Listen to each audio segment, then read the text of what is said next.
Yo les amis, c'est Guilin, j'espère que vous allez bien. On se retrouve aujourd'hui pour une vidéo un petit peu particulière parce que c'est pour moi et pour l'instant le film français que j'ai préféré cette année.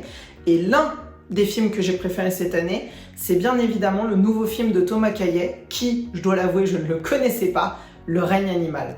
Le règne animal, pour vous le résumer très rapidement, on est dans les rôles principaux, donc Paul Kirchner, un jeune adolescent, jeune adulte, je sais pas trop s'il a entre 16 et 18 ans, il a peut-être 18 ans, donc je veux pas trop dire de conneries, que je n'avais jamais vu avant, Romain Duris, qui est spécialisé des films de genre, il faut le dire, et Adèle Exarchopoulos.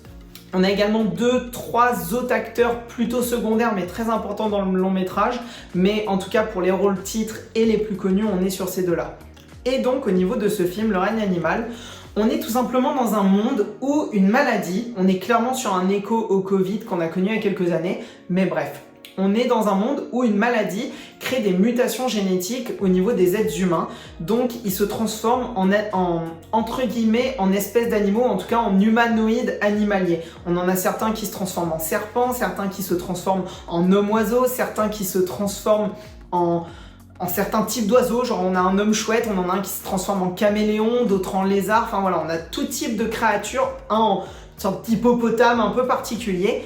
Et donc l'idée de ce film, c'est on va suivre le père et le fils, donc le personnage de Romain Duris et de Paul Kircher, oh pardon, j'ai du mal.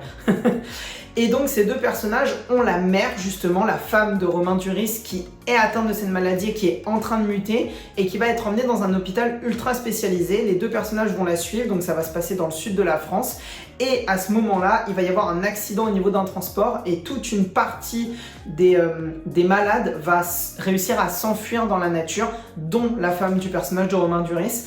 Et de là, le film va aller beaucoup plus loin. On va avoir à la fois la quête de ce personnage, la quête de l'enfant, à laquelle j'ai pas du tout envie d'aller dans le détail, la relation assez particulière et pour le coup que je trouve vraiment très drôle entre Adèle Exarchopoulos, donc la policière de la ville, la gendarme de la ville, et le personnage de Romain Duris, le père de famille, et tous ces enjeux avec ces créatures et le message que veut nous faire passer le réalisateur derrière. Et là aussi, comme je vous en ai parlé il y a quelques jours, le film Un métier sérieux, j'ai eu la chance de rencontrer Thomas Caillet lors d'une avant-première, là aussi dans mon cinéma, et donc j'ai pu assister à un ciné-débat et comprendre les enjeux de son film après le visionnage. Et de là, et je vais un petit peu dire ces mots, je vais me permettre de le citer ou en tout cas de le parapher pour vous donner un petit peu envie de découvrir ce film ou de le redécouvrir si vous ne l'avez pas forcément apprécié.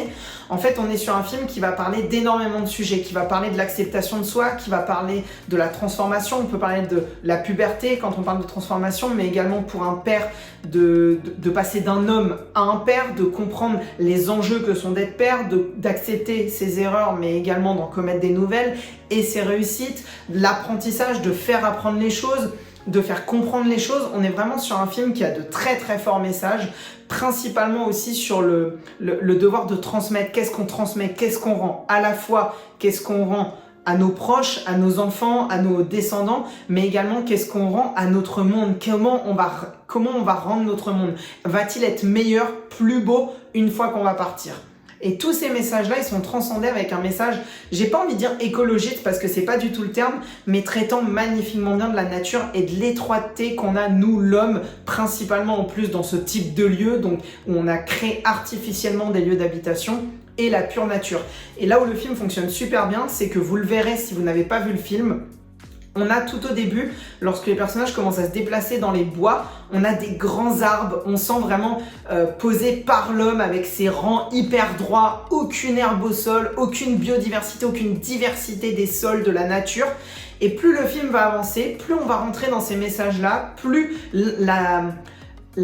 l'intensité du métrage va apparaître et plus l'intensité des feuillages va apparaître, on va arriver dans des vraies forêts naturelles bien grosses, bien puissantes. On va avoir ça à un moment lors d'une course-poursuite où vraiment les personnages sont dans la nature, sont dans les feuillages, dans les buissons, dans cette diversité de faune et de flore. Plus de flore parce que de faune c'est surtout les créatures qui vont faire ça.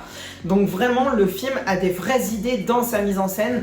À côté de ça, là aussi il faut le dire, l'ambition de créer pas un X-Men à la française parce que c'est pas le cas, mais en termes de visuel c'est l'idée qu'il y a.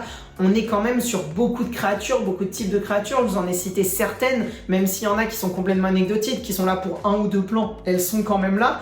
Et on allie à la fois animatronique, maquillage, prothèse. Ça, je l'ai vu à la fois dans une vidéo super intéressante que vous pouvez regarder sur le Média Brut, mais également par les dires du réalisateur, où il a voulu en fait ne pas créer un personnage entièrement en CGI parce que ça se verrait, ni entièrement en prothèse parce qu'on pourrait pas le déplacer. Et en fait, il a fait un mélange des deux.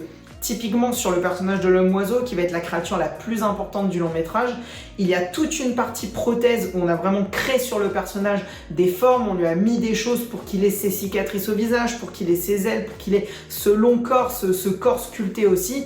Mais on a rajouté au-dessus des images de synthèse, des CGI, des effets spéciaux. Et en fait, c'est ce mélange des deux qui crée la réussite du métrage. Parce que oui, on a donné du budget, on a donné les clés en main à Thomas Caillet pour qu'il réussisse et à toute son équipe autour.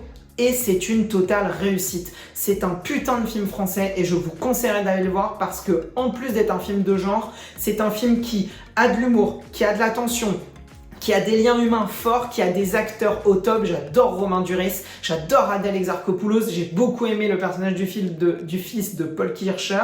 Oui, il y a des choses dans ce long métrage que vous avez déjà vues. La scène où à un moment il commence à s'arracher à droite, à gauche, typiquement ça ressemble à une scène au début de X-Men l'affrontement. Mais ce n'est pas grave, parce que c'est qu'est-ce qu'on en fait de cette scène, comment on l'utilise, comment on traite ça sur un point de vue humain, et comment on va traiter cette maladie sur ce qu'elle va procurer aux gens, à la fois ceux qui l'ont, mais également ceux qui la subissent. À la fois celui qui a cette maladie, tel un cancer ou une tumeur qu'on peut subir, qui va nous détruire et nous faire passer par toutes les émotions, mais à la fois nos proches autour de nous qui essaient de nous soutenir alors que la fin approche, alors que tout arrive.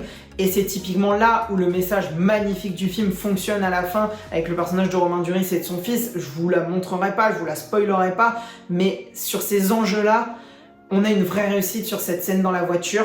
Donc vraiment, je vous conseillerais d'aller voir Le règne animal. C'est même pas je vous le conseille, c'est je vous oblige à aller voir Le règne animal parce que c'est un putain de film français et on mérite des films comme ça parce que là vraiment, je dis oui au cinéma français. Cocorico.